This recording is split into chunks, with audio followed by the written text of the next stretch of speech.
Girls hostel यहाँ का कैसा है? आप तो गर्ल्स हॉस्टल में रही होंगी, गर्ल्स क्या हॉस्टल एटमॉस्फेयर है वहाँ का? एटमॉस्फेयर बहुत पॉजिटिव है यहाँ का, क्योंकि वहाँ पे हॉस्टल में किसी भी चीज़ की कमी तो नहीं है। About firearms like guns, bullets, उसका एनालिसिस कैसे करेंगे, कैसे पहचानेंगे। We have medicine, we study about. हमारे साथ यहाँ पे 2 स्टूडेंट्स हैं बीएचयू की, जो कि एमएससी पास आउट हैं। बीएचयू का सफ़र तो सबने पता कर लिया कैसा रहा, सबका कुछ का अच्छा रहा, कुछ का ख़राब रहा, जैसा भी रहा। आपका सफ़र कैसा रहा? ऐसा लग रहा है कि मतलब यहाँ से क्वालिफाई करने के बाद कुछ तो अचीव किया हम लोगों ने, क्योंकि यहाँ पे जो भी हमारे टीचर्स हैं, प्रोफेसर्स हैं, बहुत मोटिवेट करते हैं बच्चों को, और वो लोग हमेशा हमें मोटिवेट करते हैं कि आप लोग आगे फॉरेन से पीएचडी करें या फिर जो भी चीज़ें हैं, सब कुछ बहुत अच्छा है यहाँ पे। बीएचयू बेटर है बहुत सारी यूनिवर्सिटीज़ से। गर्ल्स हॉस्टल यहाँ का कैसा है? आप तो गर्ल्स हॉस्टल में रही होंगी, गर्ल्स क्या हॉस्टल एटमॉस्फेयर है वहाँ का? एटमॉस्फेयर बहुत पॉजिटिव है यहाँ का, क्योंकि वहाँ पे हॉस्टल में किसी भी चीज़ की कमी तो नहीं है, और मतलब जो भी साफ़ सफाई है या फिर बाकी चीज़ें देखी जाए, मतलब जो माहौल है वहाँ का वो पढ़ाई वाला है, लाइब्रेरी अवेलेबल है, कंप्यूटर रूम है, मतलब सारी चीज़ें अवेलेबल हैं, तो सही है, बहुत सही है वो। बीएचयू ही क्यों? क्योंकि बीएचयू ऐसे बोले तो हम लोगों के लिए तो फीलिंग बन चुका है अभी, क्योंकि बीएससी तो हमारा यहाँ से नहीं था, एमएससी है, बट एक जुड़ाव सा है, सांस्कृतिक जुड़ाव भी। मतलब आपको यहाँ पे रिलीजियस चीज़ें मिलेंगी बहुत ज़्यादा, प्लस पढ़ाई भी अच्छा है, और यहाँ का जो एटमॉस्फेयर है वो काफ़ी अच्छा है। जो भी मालवीय जी की सोच थी कि वो थोड़ा डिफरेंट हो। बाकी केमिस्ट्री से आपने एमएससी किया था, तो बीएचयू और आपके बीच केमिस्ट्री कैसी रही? स्टार्टिंग में तो अच्छी नहीं थी, स्टार्टिंग में थोड़ा दिक्कत होता था, क्योंकि ऑब्वियसली मैं थोड़ी गांव साइड से हूँ, तो वहाँ से बलिया से हूँ मैं। बलिया से? हाँ, तो वहाँ से यहाँ पे आना थोड़ा मेरे लिए सही नहीं था, मतलब अच्छा नहीं लगता था स्टार्टिंग में। बलिया पे गांव से हैं या फिर शहर से? गांव से हूँ प्रॉपर। मैम आप भी यहाँ जी? हाँ, शहर से हैं? प्रॉपर गांव से। प्रॉपर गांव से आप हैं? अच्छा, गांव से फिर बनारस में आना थोड़ा टफ था, काफ़ी चैलेंजिंग रहा होगा। यस सर, थोड़ा सा चैलेंजिंग था, बट हैंडल हो जाता है धीरे धीरे। यहाँ पे फ्रेंड सर्कल अच्छा हो गया मेरा, फिर सारे टीचर्स ने बहुत साथ दिया कि तुम कर सकते हो, करो, तो फिर वो सब चीज़ें थी, तो सारा चीज़ कर लिया मैंने, बहुत अच्छा रहा। इतना साल का सफ़र रहा, कोई तो एक मोमेंट्स होगा यादगार मोमेंट है सच तो कुछ, हाँ बहुत सारे हैं ऐसे हमारे लैब के मोमेंट्स, फ्रेंड्स के साथ। और कुछ टीचर्स कोई favourite teacher? KCB sir, organic chemistry, Kishore Chand Bharadwaj sir. अच्छा, ऑर्गेनिक केमिस्ट्री के टीचर हैं। कहाँ से हैं? बनारस की हैं, मित्र हैं। तो सर थोड़ा शो का भी ध्यान दीजिए। अरे सर, हाँ, तो आपका क्या एमएससी रहा? हाँ, केमिस्ट्री। अच्छा, तो कैसा रहा सफ़र आपका? थोड़ा गंभीर आप हैं। नहीं ऐसा नहीं है, मेरा सफ़र भी बहुत अच्छा रहा, और ख़ास करके नेहा जी के साथ मेरा सफ़र बहुत अच्छा रहा। जॉब की टेंशन? जॉब की टेंशन तो है। जॉब की टेंशन बहुत है भाई। फिलहाल तो ऐसा लग रहा है जेआरएफ हो जाए, फिर उसके आगे देखा जाए, पीएचडी ज्वाइन करनी है, फिर जॉब भी लेना है। प्लस लड़कियों के साथ ये प्रॉब्लम है कि उनके पास बहुत कम टाइम होता है, मतलब अबाउट 30 मान सकते हैं आप कि 30 है तो ठीक है, 30 के बाद तो शादी कर देंगे, तो इसलिए फिर टेंशन तो है, इसी में जो करना है वो करना है। शादी के नज़दीक हैं आप? नहीं अभी तो नहीं। अभी ऐसा कुछ नहीं है, पर देख, घर वाले प्रेशर तो करेंगे? गांव से आती हैं? गांव से आती हूँ, बट मेरे पापा टीचर हैं, तो फिर ऐसा नहीं है प्रेशर कुछ।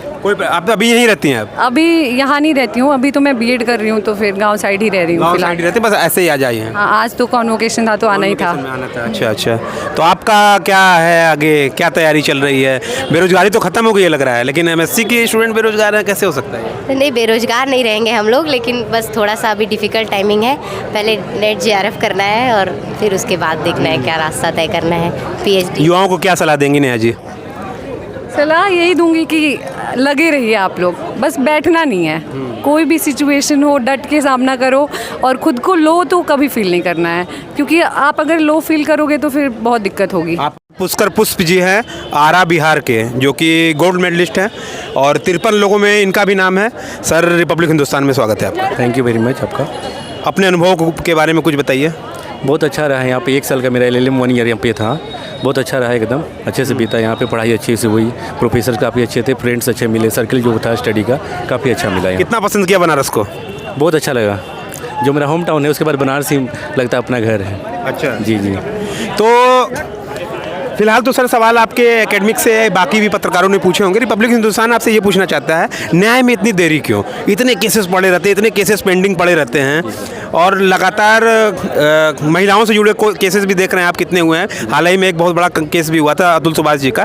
तो न्यायालय के बारे में बताइए कुछ, न्याय प्रक्रिया में इतनी देरी क्यों होती है? न्याय प्रक्रिया में हम लोग जो देख रहे हैं अल्टरनेटिव डिस्प्यूट रेजोल्यूशन को हम लोग को अपनाना होगा, जो कि कोर्ट के बाहर मुद्दा को सुलझाया जाता है। उससे होगा कि कोर्ट पेंडेंसी हटेगी और अभी भी जो है वैकेंसी जो है कोर्ट में बहुत कम है, अभी उनको फुलफिल नहीं किया जा रहा है, जिसके कारण से देरी हो रही है और केसेज में भी देरी हो रही है। और जहाँ तक बात है अल्टरनेटिव डिस्प्यूट रेजोल्यूशन को हम लोग अपनाएंगे तो काफ़ी उसमें मदद मिलेगी। बस ये गोल्ड मेडल देखिए सर को मिला हुआ है और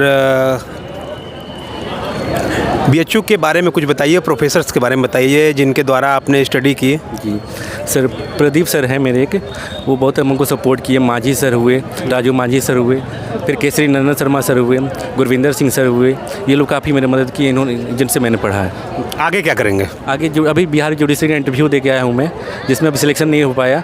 आगे मेरे प्रयास जारी रहेगी ताकि सेकंड बार में यानी अब जज बनने जा रहे हैं। बताइए, रिपब्लिक हिंदुस्तान के साथ न्यायाधीश ही बगल में खड़े हैं, तो लोकतंत्र के चौथा जो स्तंभ है उसके ऊपर भी काफ़ी वेंटिलेटर पे पड़ा हुआ है, सत्ता की तरफ काफ़ी झुका हुआ है, क्या कहेंगे? कहीं देखिए उसको हम लोग जो है उसका जो पावर है चारों पिलर का एक्सरसाइज में कहीं ना कहीं वो कोलैप्स कर रहा है। उसको हम लोग पे एक्सरसाइज करना चाहिए, काम करना चाहिए गवर्नमेंट को, ताकि कोलैप्स ना करे। कोलैप्स के कारण बहुत कुछ जो है देश में कमियां दिखने लगती हैं, फिर जो कि समाज में एक अच्छा इमेज नहीं जा पाता है। तो एक अपना पावर जो दिया जाता है उनको पावर अपना इंडिविजुअली वर्क करने देना चाहिए। कोर्ट के न्याय के बाद भी दो चीज़ें मीडिया में होती हैं, जस्टिस और जजमेंट। जस्टिस और जजमेंट किस तरह देखते हैं? जस्टिस तो जो हो गए, जो जजेज हो गए हमारी कोर्ट की, जो उनके द्वारा प्रोनाउंस किया जाता है डिसीजन, वो जजमेंट हो गया। हाँ जी। तो क्या जस्टिस ही मिलता है कि जजमेंट ही हो जाता है? जजमेंट को ही जस्टिस बोलते हैं। जो जस्टिस देते हैं जजमेंट के रूप में डिसीजन, उनको जस्टिस बोलेंगे भाई। न्याय और फैसले में कुछ तो अंतर होता होगा। न्याय देखिए जो होगा कोर्ट के द्वारा, फैसला तो कोई भी कर सकता है, लेकिन न्याय जो होगा हमेशा एक जो सुप्रीम पावर में बैठा हुआ है वही कर पाएगा न्याय। जी। आखिरी सवाल, अब यहाँ से आपका सफ़र तो बहुत बड़ा शुरू होगा। आप न्यायाधीश बनेंगे, तो कितनी सुधार की आवश्यकता है आपके हिसाब से? अभी जो है देश में जस्टिस में जो है जुडिशरी में इंफ्रास्ट्रक्चर की कमी है, जो बताया मैंने, इंफ्रास्ट्रक्चर को फुलफ़िल किया जाए। जजेज जो है लोअर लेवल पे उनको फुलफ़िल किया जाए, ताकि जो पेंडेंसी केसेज जो है अपील में जा रहे हैं तो वो अपील में ना आ पाए, ताकि सारा मैटर डील हो पाए टाइम पे। बीएचयू के एक और गोल्ड मेडलिस्ट हैं जिन्हें अब से कुछ देर बाद गोल्ड मेडल मिलेगा। सुजैन रहमान जी हमारे साथ मौजूद हैं, जो उर्दू भाषा से जिनका अभी ग्रेजुएशन कंप्लीट हुआ है। मैम, रिपब्लिक हिंदुस्तान में आपका बहुत बहुत स्वागत है। हाँ, शुक्रिया। बीएचयू के अपने अनुभव के बारे में बताइए, कुछ यादगार पलों के बारे में बताइए, और कितना अलग था बीएचयू बाकी जगहों से? हम बीएचयू के एफिलेटेड कॉलेज वसंता से हैं। जी, आप भी आइए, आपका भी काफ़ी योगदान रहा है। बीएचयू के एफिलेटेड कॉलेज वसंता से हैं, वसंता से हूँ, और मुझे लगता है कि सभी यूनिवर्सिटीज़ में वसंता एफिलेटेड कॉलेज में बेस्ट है। और मुझे नहीं लगता कि वसंता जैसे मुझे कहीं भी टीचर्स और वहाँ जैसे पढ़ाई हुई है कहीं मुझे मिलेगी। और शुरुआती शिक्षा आपकी कहाँ हुई? मेरी शुरुआती शिक्षा अपनी एरिया में कजाकपुरा एक दबिस्ता स्कूल है, अच्छा, उसी उसी से हुई है। और फिर मैंने अपना 10th से 12th आदर्श कन्या इंटर कॉलेज से पास किया है। फिर उसके बाद मैंने एंट्रेंस दिया CUT और मुझे एफिलिएटेड कॉलेज वसंता मिला। मुझे वहीं जाना ही था, वसंता ही, क्योंकि वो मेरे घर से काफ़ी करीब था। उर्दू भाषा के बारे में बताइए, किस तरह की पढ़ाई की है और आपने क्या टॉपिक आपके फेवरेट टॉपिक्स रहे? उर्दू लैंग्वेज वो बहुत शगुफ्ता लैंग्वेज है, जैसे दिन ब दिन वो कम होती जा रही है, उसका इस्तेमाल नहीं किया जा रहा है, काफ़ी कम हो रही है। उसे जैसे कि अब उसका इस्तेमाल भी नहीं आ रही है। जैसे कि आज़ादी से पहले ये हम लोग की राष्ट्रभाषा रही है, ऑफिशियली इसका यूज़ किया जाता रहा है। इसीलिए यही उर्दू लैंग्वेज लेने का मकसद यही था कि इसे ख़त्म ना होने दिया जाए, इसे बढ़ाया जाए। और आपका मनपसंद जो जिसे कहते हैं वो टॉपिक क्या था उर्दू भाषा में पढ़ाई के दौरान पे? वो शेर का हिस्सा होता है। शेर का? हाँ, उर्दू शायरी है। फेवरेट शायर? हाँ, फेवरेट शायर है मेरे बहुत सारे शायर मेरे आज तक कोई फेवरेट नहीं हो पाए हैं। कोई फेवरेट नहीं हो पाया। नहीं, क्योंकि आज जॉन एलिया का बर्थडे भी है। नहीं, मुझे नहीं आइडिया था इसके बारे में। जॉन एलिया को सुनती हैं? नहीं नहीं। गालिब? गालिब हाँ सुनते हैं, गालिब है, इकबाल हैं, असद हैं, मीर हैं, बहुत से। अभी वर्तमान समय में कोई शायर जो आपको पसंद हो? वर्तमान शहर में शायर तो नहीं, लेकिन हम नावल पढ़ते हैं, उर्दू नावल है, पाकिस्तानी नावल्स हैं, जैसे कि उमैरा अहमद, निम्रा अहमद, नूर राजपूत, इन सब के नावल्स पढ़ते हैं। शेर तो पसंद है ही, लेकिन मुझे नावल्स ज़्यादा कुछ पसंद शेर सुना दीजिए। है। शेर इस वक्त तो मुझे कोई याद नहीं है। एक भी सुना दीजिए, कोई फेवरेट। नहीं, पूरा नहीं याद है। कोई शायरी सुना दीजिए। वो भी याद नहीं है मुझे, इसे नर्वस हो रहे हैं ना और टेंशन भी हो रही है तो अच्छा, पहला इंटरव्यू है और उसके बाद गोल्ड मेडल भी है, नर्वसनेस बहुत ज़्यादा है। हाँ, ये इंटरव्यू हम पहली बार दिए हैं, कभी कैसे देते तैयार किया आपने आंटी जी ने? इन्हें मतलब कि हम लोग में देखो छोटे बच्चों ही से शुरू पढ़ना है, अब आगे जहाँ तक अच्छा दिमाग है तो कहाँ तक निकलेंगी, तो इनके ऊपर पूरा हो गया कि मतलब कि इन पढ़ना चाहती हैं पढ़ें। कैसा फील कर रही है लड़की गोल्ड मेडल लेने जा रही है? बहुत अच्छा फील कर रहे हैं उस दिन से। इनके पापा तो बहुत वो कर रहे हैं, गर्व कर रहे हैं कि पापा आए नहीं? इसके पापा नहीं आए, उनको वो स्कूल न चलाते हैं, दबिस्ता गर्ल स्कूल। अच्छा, उसी में आप पढ़ी हो? आपके पापा का स्कूल? हाँ, उस पर मैनेजर है वो। मैनेजर है? अच्छा। हाँ, आज वहाँ कुछ काम वगैरह था तो नहीं आ पाए। अच्छा, प्राइवेट स्कूल है? हाँ, प्राइवेट स्कूल। प्राइवेट स्कूल, अच्छा। तो आगे बताइए कुछ, आगे क्या फ्यूचर है? क्या फ्यूचर है अब यहाँ बीए करने के बाद? मास्टर्स करेंगे, टीचिंग लाइन में जाना है मुझे। शिक्षक बनना चाहती हैं? अच्छा, हाँ। तो मास्टर्स करना चाहती हैं? ये हाँ। बीएचयू से ही करेंगे? नहीं, अभी हम मौलाना आज़ाद से अप्लाई किए हैं, अगर वहाँ नहीं अच्छा लगा तो फिर वापस बीएचयू ही आएंगे हम। बात आकांक्षा जी है फॉरेंसिक साइंस की, तो कैसा रहा सफ़र बीएचयू में? हाँ, बीएचयू में सफ़र अच्छा था, 2 साल का। मैं फॉरेंसिक साइंस के हूँ, तो क्लासेस लगती थी एंड एवरीथिंग वाज गुड।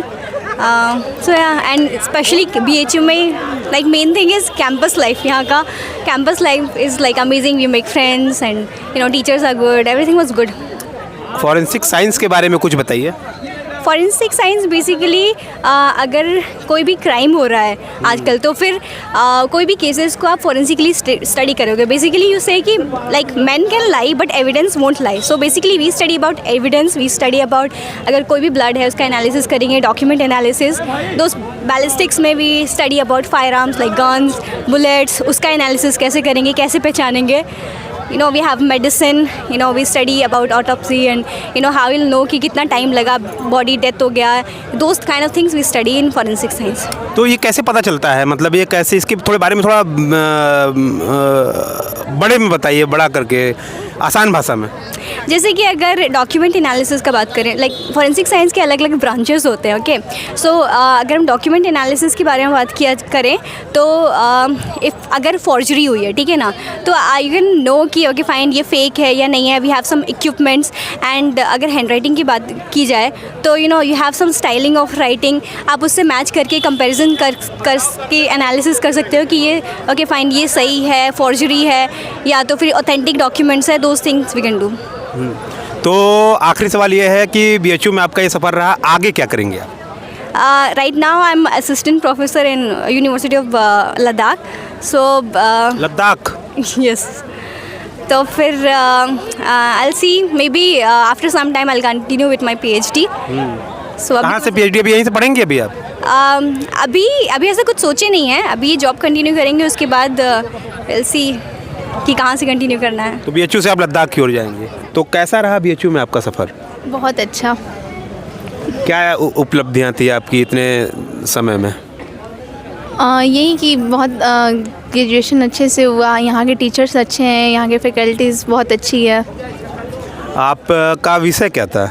मेरा सोशियोलॉजी था, सोशल साइंस। अच्छा, आपको ये नहीं लगता कि आज के समय में देश में जो है कि धर्म के नाम पे युवाओं का ब्रेन वॉश किया जा रहा है? एक तो आप सोशल साइंस के विद्यार्थी, आप बेहतर समझ पाती होंगी इस विषय को, इसीलिए मैंने आपसे पूछा। नहीं, मुझे लगता है कि यहाँ पे बच्चे जो आते हैं एक नेशनल लेवल के कॉम्पिटिटिव एग्ज़ाम को क्वालिफाई करके ही आते हैं, तो मुझे नहीं लगता कि वो धर्म के नाम पे या ऐसे सब चीज़ों पे वो बिलीव करते होंगे और इसका सपोर्ट भी करते होंगे, आई थिंक। तो अखबारों में तो ऐसा होता है ना कई जगहों पर कि कभी हिंदुत्व खतरे में आ जाता है, कभी इस्लाम खतरे में आ जाता है। हाँ, तो ये न्यूज़ की और पॉलिटिक्स की बात है, तो इससे अच्छा, आपको वोट देना है, मान लीजिए कल देश में चुनाव है, अपना वोट किसी को कोई बताता नहीं है, किसे वोट देंगे? बीएचयू के छात्र किसे चुनेंगे? जो हमारे देश के लिए काम करे, कैसे पता चलेगा कि देश के लिए कोई काम अच्छा करेगा? जो एजुकेशन पे और इसके वेलफेयर पे ध्यान दे, और फिर वो तो सभी को पता रहता है। तो अभी फिलहाल किसे वोट देते हैं? अभी ऐसी कंडीशन सोशल साइंस के विद्यार्थी हैं तो बता ही सकते हैं। मैंने बोला ही, जो एजुकेशन पे और इसके वेलफेयर के लिए सोसाइटी के काम करे, उसे मैं देना ही चाहूँगी। किसे कैसे पता करती है कि इन्हें ही वोट देना है? उनका काम देख कर। अच्छा, तो काम क्या लेवल पे क्या जो भी आ रही है ये योजना है, उसको इम्प्लीमेंट कैसे हो रहा है, उससे बेनिफिट्स कितने मिल रहे हैं, जो गवर्नमेंट रिकॉर्ड देती है उसको उससे बेसिस पे देती है। अच्छा, ये बताइए गांव के कितने लोग बीएचयू में आकर के पढ़ते हैं, कितनी संख्या है? बहुत सारी। आपका केवल महिला महाविद्यालय है क्या? हाँ, महिला यस। महाविद्यालय। तो गांव से कितने लोग हैं वहाँ पे? आपकी कितनी मित्र होंगी गांव से आती होंगी? मुझे लगता है मोस्ट ऑफ द गर्ल गांव की ही हैं। अच्छा, गांव से ही हैं। हाँ। तो हमारे साथ सर भी हैं जो कि एक कवि हैं और मजे हुए कवि हैं। सत्यप्रकाश सर, एक बात बताइए,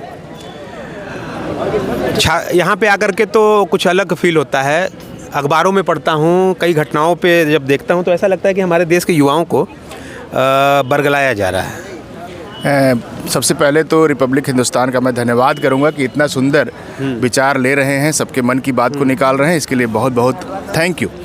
और आपने जो प्रश्न कहा कि युवाओं को बरगलाया जा रहा है, काशी हिंदू विश्वविद्यालय की धरती पर सेलेक्ट होने वाला या प्रतियोगिता परीक्षा के माध्यम से सेलेक्ट होने वाला कोई भी विद्यार्थी को कोई बरगला ले, ऐसा तो हो ही नहीं सकता। देखिए, आपने बच्ची से इतना सुंदर सुंदर प्रश्न पूछा और आपने मन की बात को निकालने की हर संभव कोशिश की, लेकिन बच्ची ने बड़ी साफगोई से उस बात को नहीं बताया जिसको वो बताना नहीं चाहती थी।